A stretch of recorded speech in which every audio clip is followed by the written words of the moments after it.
Hi everybody, it's Lorraine from pregnancyexercise.co.nz, and in today's coffee chat, although it's a little bit late for a coffee, or it is here in New Zealand, we are going to be talking about hypertonic pelvic floor muscles. Now, when I teach the postnatal groups and antenatal groups, as you know, I'm also a childbirth educator here in New Zealand for Parent Centre. Normally around about, we can sometimes get 1 to 2 mums that are suffering from what we call hypertonic pelvic floor muscles. So what does that mean? How can we exercise? What are the symptoms of hypertonic pelvic floor muscles? Okay, so for mums, let's think of the pelvic floor muscles like a ball of muscle fibers, like so. So they're all linking and interconnected with each other. So what do the pelvic floor muscles do? Part of the core system, pelvic floor, diaphragm, transverse, multifidus. The pelvic floor muscles help support our internal organs, stop us from peeing ourselves when we laugh, etc., and helpful through during sex and intercourse, etc. All right, so we need them functioning quite well. Now, normal pelvic floor muscles, when we cough, laugh, exercise, we need to see some movement through to enable the support of the pelvic floor muscles, okay, to support that pressure which is created from a cough or a sneeze. Now, through pregnancy, what often happens is the pelvic floor muscles just get a little bit longer and stretched with the weight of baby sitting on top, okay? So a little bit like this, all right? So they're still moving, but they're getting stretched. So postnatal, for a lot of people post a vaginal delivery, we need to be able to bring the muscles back up and contract them to where they were so they can continue to offer that support. Now, sometimes we can over contract the muscles and they become what we call hypertonic pelvic floors. So we don't want pelvic floor muscles that are too weak and too long and relaxed. That's going to cause some dysfunction, leaking issues, etc. Organs starting to drop down, increasing the risk of prolapse. Okay, we want them here with some movement. So this is what we want our pelvic floors to be doing. Nicely gentle, supporting us when we sneeze, cough, laugh, etc. We don't want that to happen. All right, now, if there's no movement, or minimal movement, as with hypertonic pelvic floor muscles, it can also cause discomfort and a pelvic floor dysfunction and weakness. So what can we do about it? And what do those too tight, when things are being squeezed too tight, pelvic floor muscles do? Okay, so symptoms of pelvic floors that are too tight and gone up through here: painful sex, feeling heaviness, pelvic floor soreness, okay? 2 to 3 of the most common symptoms. You also have frequently going to the toilet. When you go to the toilet, you feel like you still need to go, all right? So they're the main symptoms which you will read in books and what I see for mums all the time. So do you need to be contracting your pelvic floor muscles with your core exercises? Absolutely not, because they're getting tighter and tighter and tighter. Now, sometimes as well, if women have had what we can also come across, if you've had episiotomies, 2nd and 3rd degree tearing, postpartum, sometimes the pelvic floor muscles, without you realizing it, you're actually lifting them up and away from the pain and from the damage. So again, those types of births can lead to the same symptoms of hypertonic pelvic floor muscles. You may also have this pre-pregnancy and not realize those pelvic health symptoms that you're feeling are in fact the hypertonic pelvic floor muscles. So when we're doing our core breathing, should you be contracting and lifting up your pelvic floor muscles? No. Problem is, as females, when we're tense and things start to get a little bit too stressful, when we do this, tight jaw, tight floor. So you know when we're going through the birthing process to teach mums how to push, relax jaw, relax floor. So if you have hypertonic pelvic floor muscles, that's a good starting point.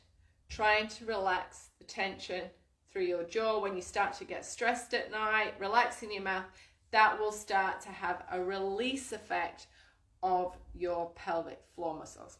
Now also I must mention, which I should have mentioned a few minutes ago, the only way to accurately obviously assess this is what I suggest to all mums when we know there's some pelvic health issue, is to see a pelvic floor muscle specialist, and they can say, yep, absolutely, it is hypertonic pelvic floor muscles. We need to help you relax them, okay? And then this is what we go through, okay? But we do need to check that in terms of any other possible prolapse symptoms also, or any different types of dysfunction. Okay, so first step, start to relax, start to de-stress.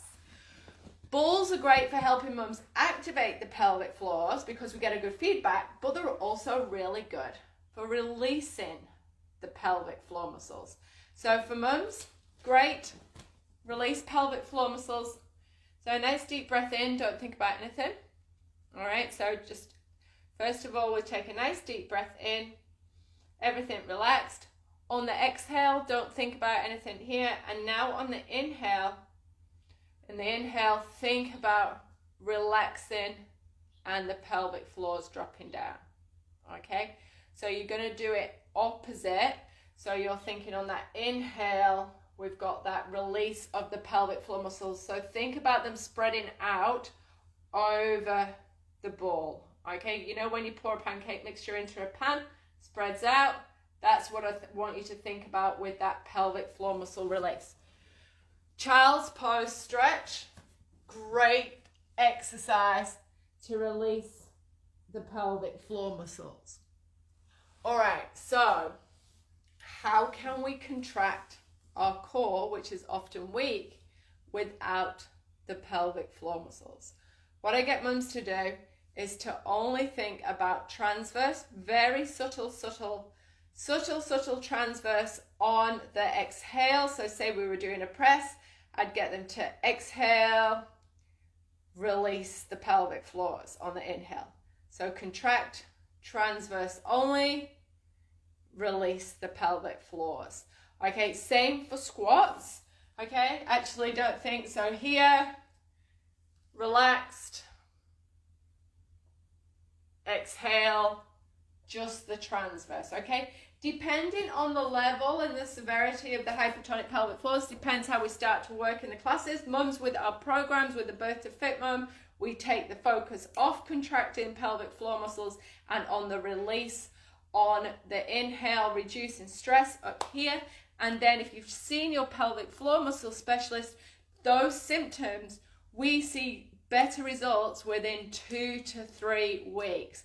One mum came to me 7 or 8 months down the track in absolute tears, couldn't have sex, very, very painful sex. We got her to see the pelvic floor muscle specialist, just needed to release the hypertonic pelvic floors. That's what we focused on. 2 weeks later, it's fine. Okay, so we don't need to deal with these symptoms. We need to be aware of everything. Definitely be aware of those symptoms. So remember, we need a pelvic floor that moves, not one that moves too much. We don't need one that's sitting up here really, really tight and it won't allow any contract and relax at all. All right. Any questions? Let me know. Hopefully you've enjoyed this. Hi, Jody. Thanks for your video. 2 traumatic births. 1 birth, 3rd degree turn. Ouch. I'm just going to see Jody's question.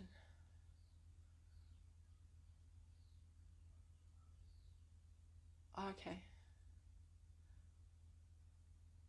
Yep. So core exercises can definitely increase the problems because of things being held sometimes too tight, and also as well with those glutes can help to pull the pelvic floor muscles just that little bit more. Sometimes when it's like that, we go through a whole release and just pressure, so you don't overthink anything. We just get the muscles to work in different positions. Jody, I'm just wondering if you've gone on to the No More Mummy 20 challenge and you can see if you can get some release through that, but I would definitely suggest we should be able to mix up your exercises and mix up your thought process to try and get better results for you. And it would be quite good to work with a specialist there also as well. Let me know if you have any more questions, everybody. I know it's quite frustrating this because it's often something that's not ever discussed. And I see the problems because I'm teaching the antenatal groups. A lot of mums come in and they've just constantly been doing the old school Kegels, which is just tightening, or just constantly working on contracting the pelvic floor muscles all day, every day. And they can't actually feel the release. So from around about 28 to 30 weeks, I get them to not do pickups and relax. We can get them to focus on a pickup a little bit, but certainly not a grip and a tense and stopping your wee. But we then get them to focus on the relax, because we need pelvic floor muscles that can move in order to separate and push baby out. We don't need those pelvic floors and that tension keeping baby up and being ineffective with our pushing throughout birth. All right, relax jaw, relax, relax, just transverse and then release. All right, everybody.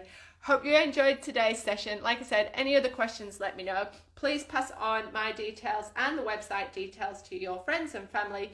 Go on there for more information and to join our pre and postnatal exercise programs. That's pregnancyexercise.co.nz. See you, everybody.